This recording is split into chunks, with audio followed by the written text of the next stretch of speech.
Hey, what's going on, everyone? It's Seth here for Adorama TV, coming to you from Tokyo, Japan. This is Sigma's headquarters. We just got out of a massive announcement.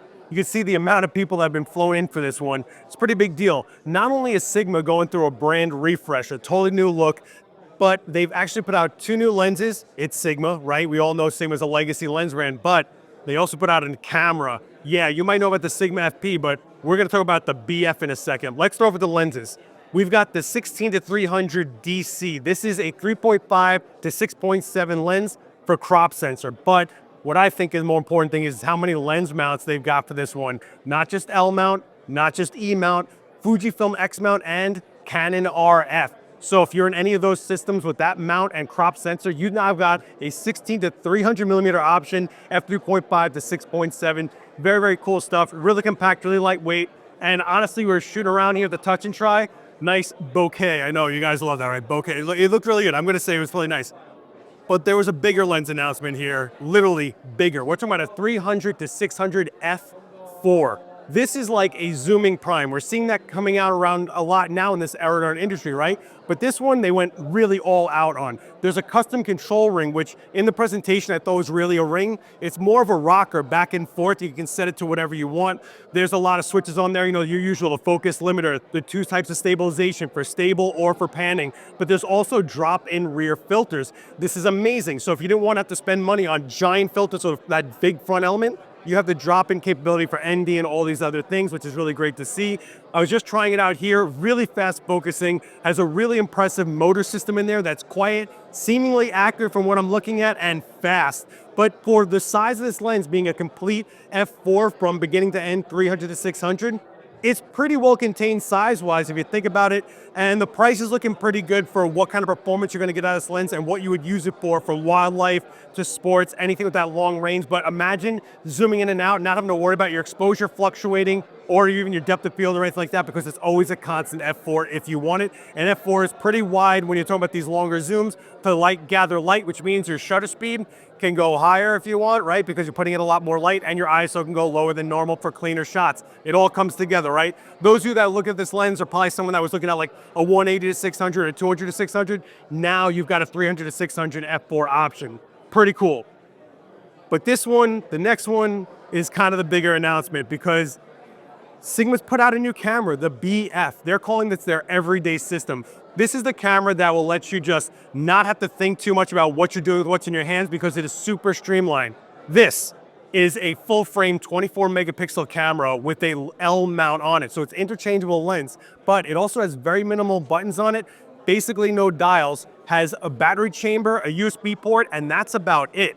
So think about this, no card slots. What are we talking about here? We're talking about internal memory, 230 gigabytes inside that camera, which will get you about 14,000 photos in there. And you can even shoot 6K video on this, including H.264, H.265, and L-Log. So it is pretty capable. They do have some color modes in there, kind of like simulations to give you like a vibe if you want. So you can see who this is geared at, right? Someone that's not looking to get super intensive with the gear, but just wants to get a vibe and a shot and an experience from a camera. On paper, you're probably looking at this thing going like, wait, what? I don't understand. But when you get in your hand, you really realize what Sigma did here. This camera is one piece, all aluminum, that they told us takes 7 hours each body to mill out, which is crazy, but you really actually, it sounds crazy, but you feel it when you pick up the camera. It's solid. The buttons don't have a lot of travel, but they're very haptic feedback feeling. There's only two menus in this thing, meaning a main menu for like the basic operations you need, and then what they're calling an optional menu, which has more creative controls. And yeah, there's some system stuff in there, but you're not getting lost in menus, sub-menus, spinning a dial, going back to a menu, where did I plug it? No, you're not even thinking about that. You're just shooting. And you're able to shoot with the lenses you want because it's interchangeable. There's a lot to still figure out with this camera, and we're gonna dig into it here more on this channel. Don't forget, we're gonna get the 16-300 in our hands, we're gonna get the 300 to 600 in our hands, and we're definitely gonna get that BF in our hands, which comes in silver or black. But the other announcement was that they refreshed their I-series lenses, which I gotta tell you, from aesthetic standpoint, sleek, really beautiful on this camera, and they look like they really were like, this is the series for this camera, because they're not that big. So you're talking about a small camera you can fit in your pocket, but you're also talking about lenses that can be interchanged without adding a lot of mass to the camera itself. So I know this is a lot to take in. It was a lot for me to absorb really quickly for you guys, and I'm just getting my hands on it right now for the first time ever. And I gotta tell you, on a personal standpoint, it all feels great.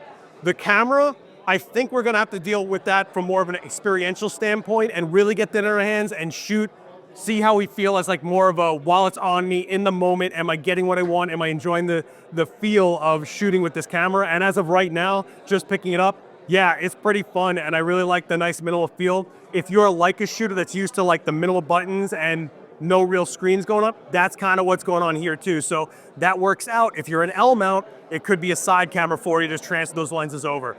Like I said, a lot to figure out here. Stick with this channel. There'll be more videos coming out from this. I mean, we're here in Japan. We're going to be trying all this stuff out, and we're going to be doing some more stuff when we get back to New York. Let me know down in the comments which one you are psyched about. If you want to know any more of that luscious nerd data, there's links down below, you know, as always. Don't forget to hit subscribe if you want to stay with this channel for the rest of the videos. My name is Seth Miranda, and we will see you next time. Later.